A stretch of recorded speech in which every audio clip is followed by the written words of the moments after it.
Major victory is all three power obelisks for Washington, London, and Rome.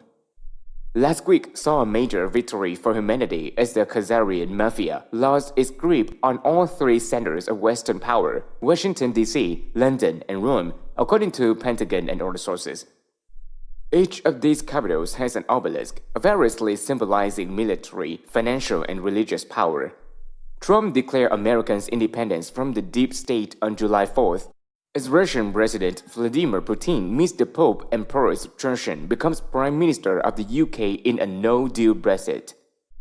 Giving wide tax control over the three obelisks of global power was how Pentagon sources summed up the situation. This means the undeclared civil war in West is mostly over. Now a unified West will negotiate with the rest of the world, especially Asia, on how to improve the way we run our planet, multiple sources agree. Of course, this will take time, so don't expect any sudden, dramatic announcement yet, the sources warn. The battle that led to this victory of the undeclared Western Civil War was seen in the news in the form of various seemingly unrelated news events. These included the sinking of a Russian submarine, earthquakes, and a U.S. naval base, the arrest of pedophile blackmailer Jeffrey Epstein, and more. Let's start with the Russian submarine. 14 senior Russian naval officials, including 7 admirals, were killed aboard a top-secret Russian submarine last week, according to news reports and official Russian government sources. What is not being reported is that the submarine was attacked in revenge for the sinking of an Israeli submarine in the Persian Gulf, according to Russian and U.S. military sources. Early reports since deleted on the Mossad-linked Debka site trying to blame the sinking of the Russian sub on the Americans, in yet another obvious Israeli attempt to start World War III. Pentagon sources say the special-purpose nuclear Russian submarine Losharik may have been fired by a directed energy weapon that failed to trigger WW3, but its cabal controllers may have reached instant karma with not just one but 2 quakes at China Lake Naval Air Weapons Station in Southern California. Seismographs of the California quakes bear the distinctive signs of being the result of explosion and not natural forces. The Russian submarine controlled a Russian doomsday nuclear unmanned underwater drone, and the official died preventing it from being launched, Russian sources say. That's why the families of the dead Russian soldiers were told their relatives averted a planetary disaster. The base that was attacked was part of the Nazi paperclip base complex that includes the notorious Area 51, Pentagon sources say.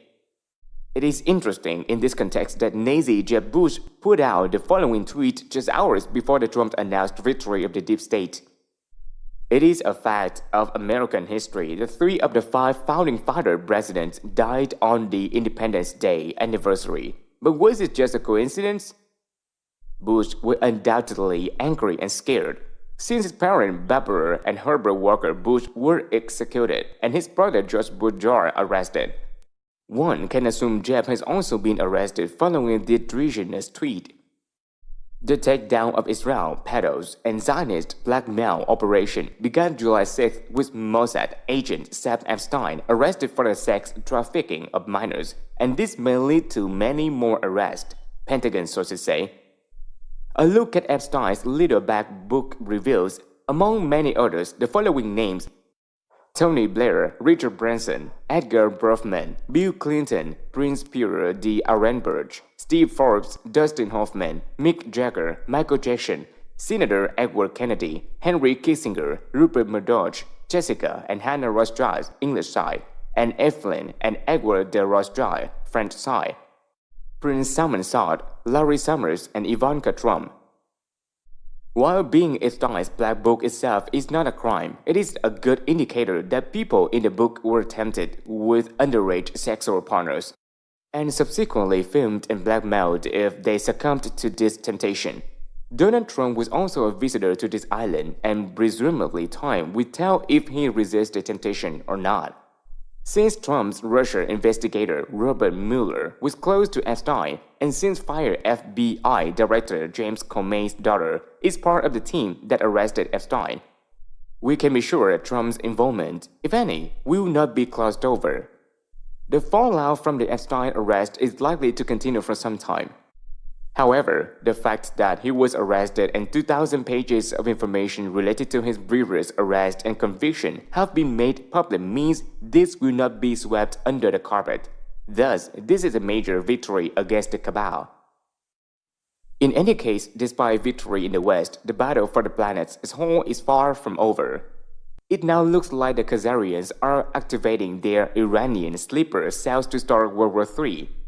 Remember, Mark rich of Glencore commodities, pardoned by Bill Clinton, was paying both Iranian and Israeli government officials from the profits of the bomb Iran oil futures manipulation scam for decades. What the scandal has revealed is that there are Khazarian mafia fifth columnists at the highest level of Iranian government.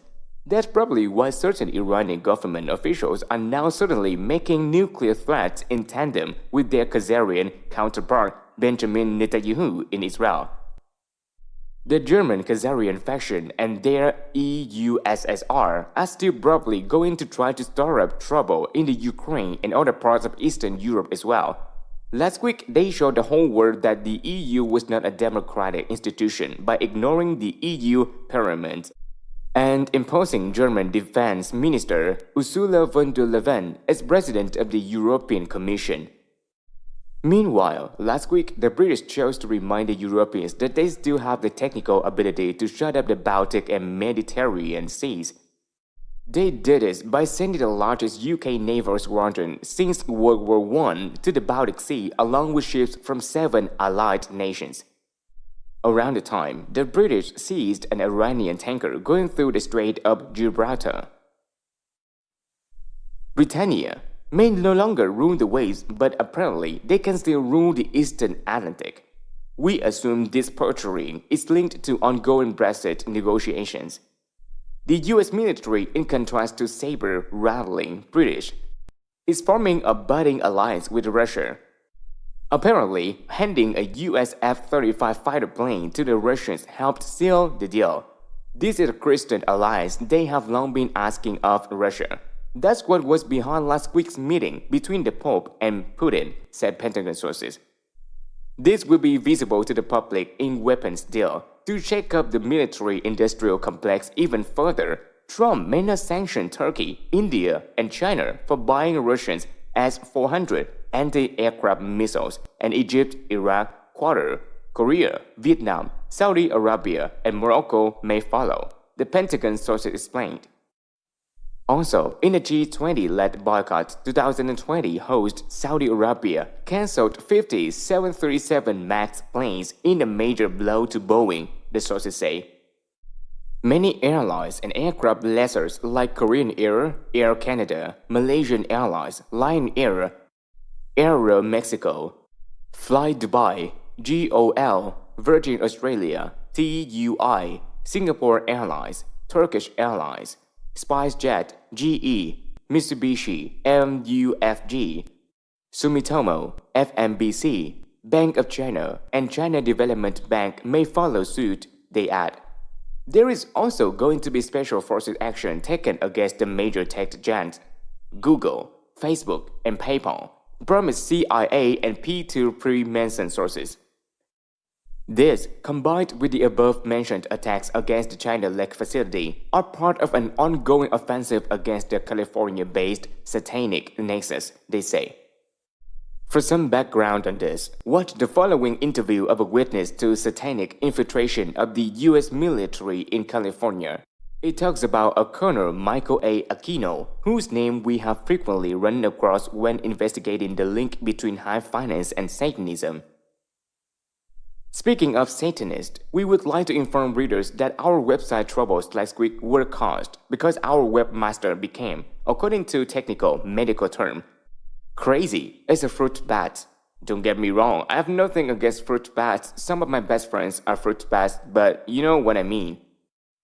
Seriously, though, it appears he was poisoned with PCP or angel dust by a honey trap sent by Japanese gangsters, subcontracting for the Khazarian mafia.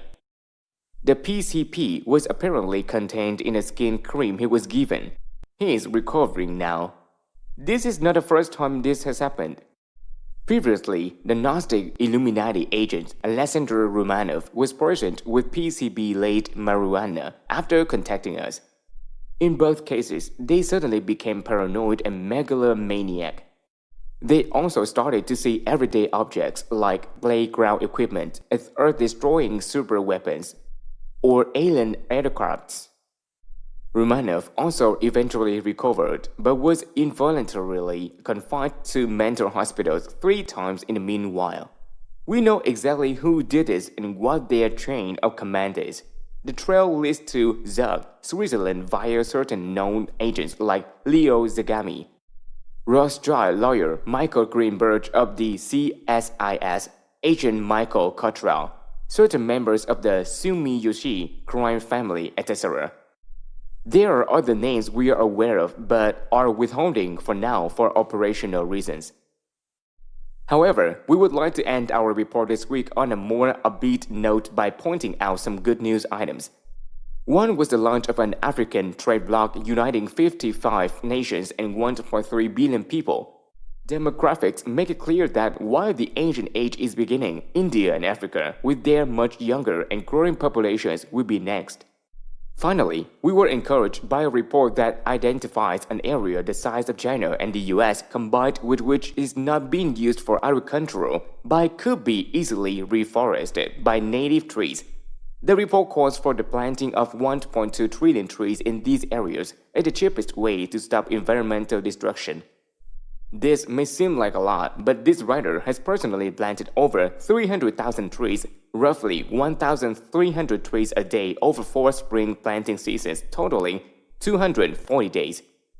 This means it would only take 4 million people less than a year to reforest 11% of the world's land area. It shows how easily we could solve the planet's problem if we had competent leadership. That's why it's so important to defeat the cabal of religious fanatics who are trying to start World War III. That's why we must fight until victory.